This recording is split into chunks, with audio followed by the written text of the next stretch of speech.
So what is the process from the minute that you get sentenced from court up until you get put in your cell? So obviously you're in court, you go to prison, you get sentenced to prison, you go downstairs in a holding cell. Again, guys, you must watch my other videos, take your clothing, take the information you need, but watch the other videos to see what I'm talking about, to get phone calls and visits. So you're going to go down to a holding cell downstairs in the courtrooms. Now, you could get sentenced at 12:30. Sometimes there are lunchtime buses, prison vans. They're not that often. So if you get sentenced first thing in the morning, you might have a chance of getting on a van and going to prison early. But normally what happens is you wait there until 5:30 or 5 o'clock, whatever time the court's shut now. You're going to be sat there and you're going to be waiting. And that's probably the most scariest bit, because sometimes you don't know what prison you're going to. And you just sat there with your own thoughts. You kind of like replay, like seeing your family upset if they're in court with you and stuff like that. And then you're sat there, and I'm gonna be real with you. You know, you're gonna be absolutely crapping it, because you don't know what is about to happen and what to expect. I don't think anyone could imagine what prison's gonna be like. So then the van could come. Now, if there's not a van at that court, so say for example you're in Reading Court and the van's in Slough, you then got to wait for that van to get from Slough to Reading to then pick you up. So that could even be a longer process. So by the time you get to the prison, it could be 7, 8 o'clock. Now what happens is you come off the van, you come through to reception. Now, I got out of prison 4 years ago, so the process might have changed a little bit, but I'd been to prison previously, I don't know, maybe 10 odd years before that, and it was the same process. So you'll come off the van, you go straight into a little room, and there'll be an officer in there that takes your photo and sets you up with an ID card and a prison number, if you don't already have one, if you haven't already been to prison before. So then you'll go through, and I actually went through and spoke to a prisoner first of all. I thought she was a counsellor at first. She's actually still one of my very good friends now. Been through the whole prison sentence together. But that might not happen in every prison. So from that, having your photo taken for your ID card, you go into a holding room. Now, the reception and the prisoners, if there's prison staff there as well, they will ask if you want something to eat. So the food they'll give you will be a microwave meal, like what you get in the police station. So they will feed you. You sit in there and you wait. You could be waiting half hour, you could be waiting 45 minutes, depends how many girls are in there, or boys, depending obviously what jail you go to. You'll go and see a doctor. Now, the doctor will speak to you, they weigh you, they will ask you if you're on medication. If you are on medication, you will not get it that night. The doctor has to obviously contact your outside doctor, get clarification that you are on medication, and they will sort that out for you the next day. They will not give you your own medication if you take it to prison. But I'll do another video on medication other than this. So then you'll go back into the waiting room. You'll get your 5-minute free phone call. So again, watch my other videos. For the 5-minute free phone call, you don't need all the other details. You just need that person's phone number, and that is it.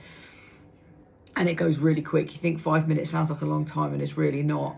Then if it's not too late, they'll process all your clothing. They'll do a stored prop card. They'll go through it with you. They'll tell you what you can and can't have out of your clothes.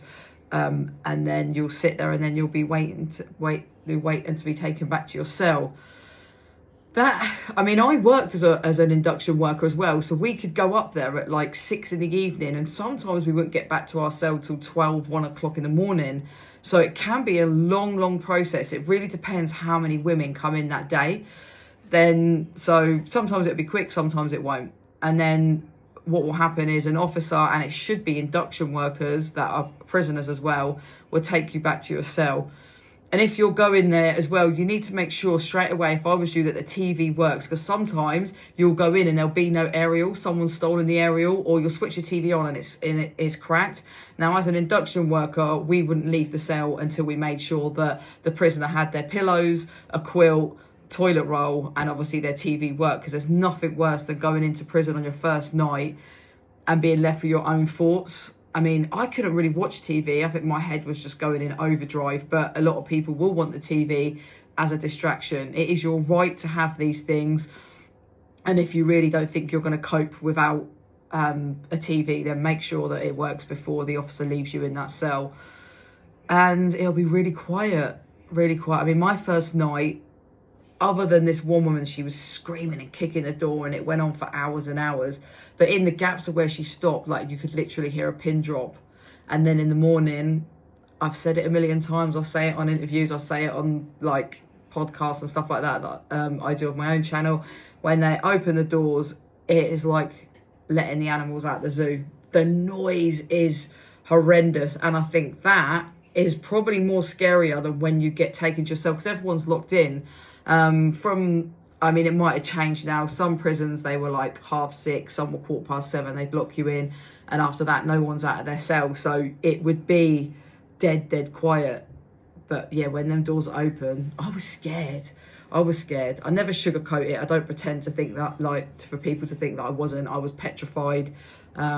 It took a good week for me to start settling in, and it does the same for anybody. I'll tell everyone the first 2 weeks will be the toughest of your time, but after that it really becomes what kind of home. It's really weird to explain, and you will cope. But again, advice is always to come out of, sorry, Bella wants to be part of the video. You have to come out your cell no matter what. Like, I didn't want to come out of my cell, and it was only because my codeine was like, come on. And I'm quite a confident person, but it's just the unknown. It is the unknown. But I think when they know someone new's come in, it can go one or two ways. People will come and say, come out your cell, like, it's okay, and they'll make you feel really welcome. And other people can take it as a weakness. They'll think that you're vulnerable, and then they'll start wanting to borrow stuff off you, and let me a capsule, let me this, let me sugar, let me that. Just don't lend anything, not even sugar, because that's where it all starts, and you won't get anything back. Unless you're an absolute nut job and a tough nut, then, you know, but all that does is causes you trouble anyway, because then you're going to land up in a fight, and it's really not worth it. So just say no straight up. But that's pretty much your first 24 hours in prison. You won't go to work, so you'll get unlocked in the morning.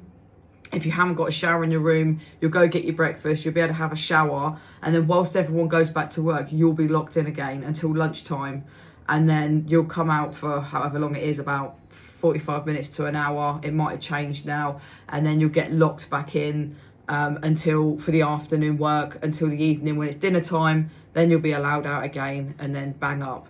So, and that'll probably happen for the first week. You'll probably, until you get a job, you've got to do all your inductions. You might get called out actually to go and do like induction stuff. You'll go and watch some slideshows and crap and do English and maths tests, and then after that you'll get a job. But my advice to you is apply for a job straight away. You can only get a basic job like wing cleaning or kitchens. I think you can't do anything like I done induction working and recovery mentor. You can't sort of do that till you've been in the prison for about 8 to 12 weeks.